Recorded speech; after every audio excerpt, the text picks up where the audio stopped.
तो good evening सभी को। क्वेश्चन नंबर 3 सॉल्व करते हैं एस सी वर्मा का, चैप्टर नंबर 18 यानी कि geometrical optics. Short answer, question for short answer का क्वेश्चन है ये, है ना। Why does a diamond shine more than a glass piece cut to the same shape. तो भाई डायमंड ज़्यादा क्यों चमकता है और ग्लास पीस क्यों कम चमकता है, इसकी वजह देखते हैं। सबसे पहले आप ये जान लो कि डायमंड का जो रिफ्रैक्टिव इंडेक्स है वो अराउंड 2.4 होता है, ठीक है, अप्रॉक्सीमेटली 2.4 होता है, जबकि ग्लास का केवल 1.5 होता है, ठीक है ना। तो डायमंड का रिफ्रैक्टिव इंडेक्स काफ़ी ज़्यादा होता है, ग्लास का काफ़ी कम होता है, ठीक है।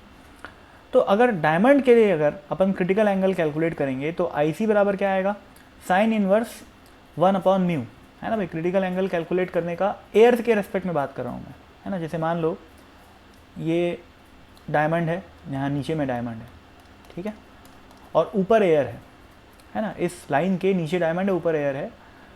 आपको पता होगा टोटल इंटरनल इंफ्रैक्शन कहाँ पर होता है, डेंस से रेयर मीडियम की तरफ जाते हैं अपन तो ही TIR होता है, ठीक है ना। कभी भी रेयर से डेंस में TIR नहीं होता। तो जैसे एक लाइट गई और इस पॉइंट पे TIR हो गया, ठीक है।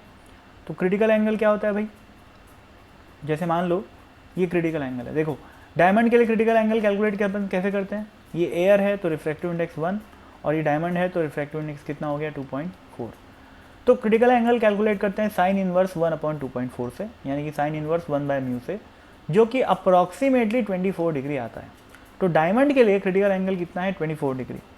अब 24 डिग्री लगभग इतना हुआ, ठीक है। तो जैसे मान लेते हैं ये 24 डिग्री है।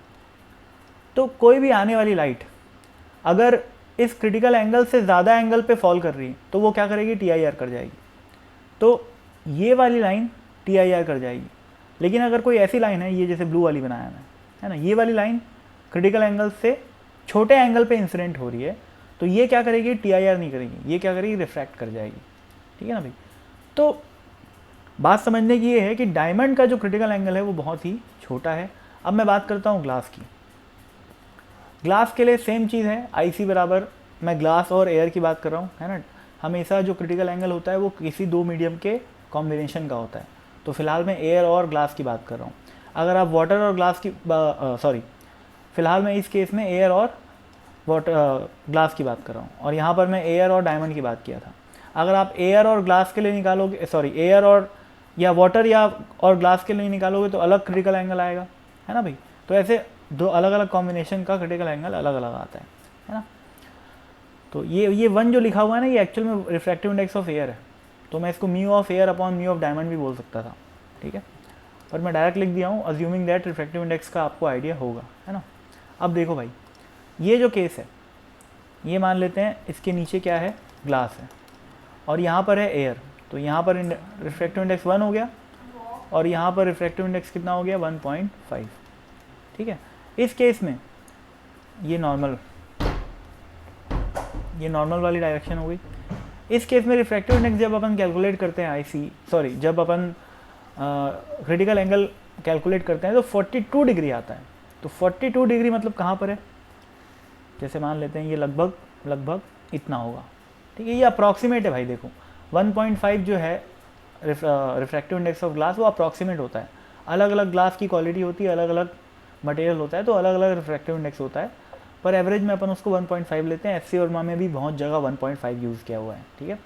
तो उसके करस्पॉन्डिंग जब आप क्रिटिकल एंगल कैलकुलेट करोगे एयर और ग्लास के बीच में तो 42 डिग्री आता है, ठीक है। यानी कि ये एंगल हो गया कितना, 42 डिग्री।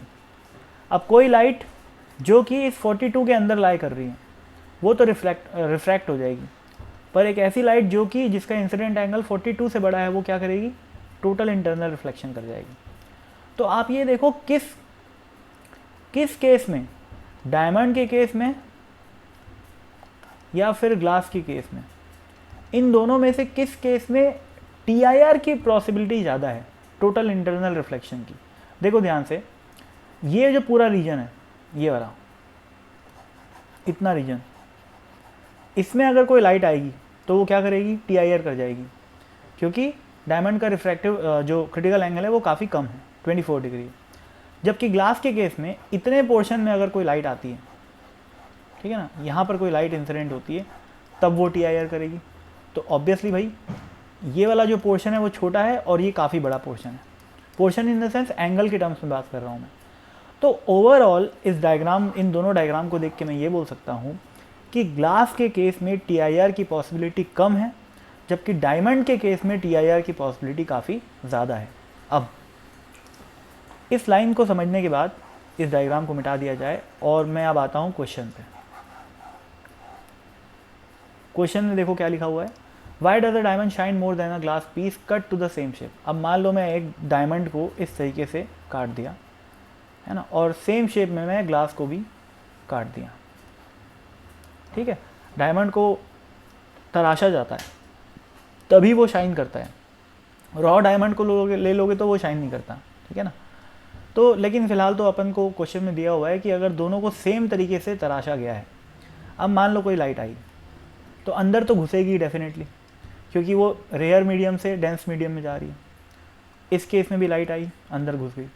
अब सोचो यहाँ पर इस सरफेस में, चूँकि ये डायमंड का सरफेस है और ये ग्लास का है, तो यहाँ पर TIR की पॉसिबिलिटी ज़्यादा है, जबकि यहाँ पर ऐसा हो सकता है कि TIR ना हो, ठीक है ना। तो डायमंड में क्या होता है कि सपोज़ यहाँ पर भी TIR हो गया, यहाँ आई लाइट, यहाँ पर भी TIR हो गया, यहाँ पर भी TIR हो गया, यहाँ पर भी TIR हो गया, और कई नंबर ऑफ TIR के बाद एक मौका ऐसा मिला लाइट को जब इंसिडेंट एंगल जो है वो क्रिटिकल एंगल से छोटा हुआ, तब जाके ये लाइट बाहर निकल पाती है, ऐसे, ठीक है। जबकि ग्लास में क्या होता है, मान लो एक आध बार TIR हो भी गया, एक आध बार हो गया, 2 बार हो गया, 3 बार हो गया, लेकिन डायमंड के कंपैरिजन में तो कम ही होगा, ठीक है ना। तो मान लेते हैं ये एक बार हुआ, फिर एक बार हुआ और लाइट बाहर निकल गई, ठीक है। तो देखो भाई यहाँ पर नंबर ऑफ रिफ्लेक्शन कितना हुआ, 1 2 3 4 5, जबकि यहाँ पर कितना हुआ, 1 2 और 3। मैं खाली एग्जाम्पल के रूप में बता रहा हूँ, 5 और 3 कोई स्टैंडर्ड रिजल्ट नहीं है ना, रट के नहीं बैठना है कि भैया 5 होता है और 3 होता है, ऐसा कुछ नहीं है, एग्जाम्पल के लिए बता रहा हूँ, ठीक है। तो डायमंड के केस में नंबर ऑफ रिफ्लेक्शंस ज़्यादा हो रहा है, जबकि ग्लास के केस में नंबर ऑफ रिफ्लेक्शंस कम हो रहा है। अब अपने को पता है, अगर अपन आँख खोल के बैठे हैं बाहर, तो जितना नंबर ऑफ रिफ्लेक्शन होता है उतनी इमेजेस बनती हैं, ठीक है।